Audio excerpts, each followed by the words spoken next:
તો યુજીસીના નવા નિયમ પર સુપ્રીમ કોર્ટે રોક લગાવી દીધી છે।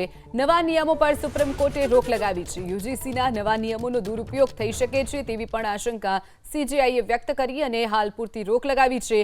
યુજીસીના નવા નિયમો મુદ્દે કમિટી બનાવવી જોઈએ તેવી પણ વાત સીજેઆઈએ કરી છે। હાલ 2012નો જ નિયમ લાગુ રહેશે। સુપ્રીમ કોર્ટના ચુકાદાને સવર્ણ સમાજના આગેવાનોએ આવકાર્યો છે।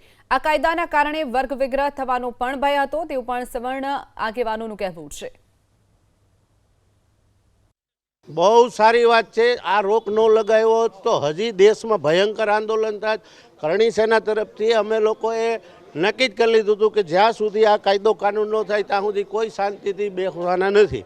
હવે આજે એને રોક લગાવી છે તો અમે સરકારને ખૂબ ખૂબ વંદન કરીએ છીએ કે હવે આગળ જતા આ કાયદો અત્યારે રોક લીધી છે। આને નાબૂદ કરો। કોઈ પણ વર્ગ વિગ્રહ ન હોવો જોઈએ। હરેક હિન્દુ એક સમાન હોવો જોઈએ। તમે તો આજે એ સત્તા ઉપર બેઠા છો કે તમારે તો પ્રજા કહેવાય। તમારા માટે આ ફલાણો ને આ ફલાણો ને આ ઢીકણો ને ન હોવું જોઈએ। એટલે સરકારને ભાજપ સરકારને અમે ચોખ્ખી સ્પષ્ટ કહેવા માંગીએ છીએ કે ભાઈ આ વર્ગ વિગ્રહ ન થાય। કોઈ સુવર્ણ છે, કોઈ ઓબીસી છે, કોઈ એસસી એસટી, અહીંયા અમે બધા સાથે રહી છીએ। અમને કોઈ પ્રોબ્લેમ નથી। તો તમે આવો વિચાર કેમ કરી લીધો કે ભાઈ આ સુવર્ણને આ થાય ને ઓલાને આ થાય? હોય છૂટક એકાદ ઘટના ક્યાંય બની તો એનાથી કંઈ આખો દેશને તમે સજા દો, દંડિત કરો, એ કોઈ ઓલું વ્યાજબી નથી। એટલે હવે આ કાયદા કાનૂનને રદ જ કરો।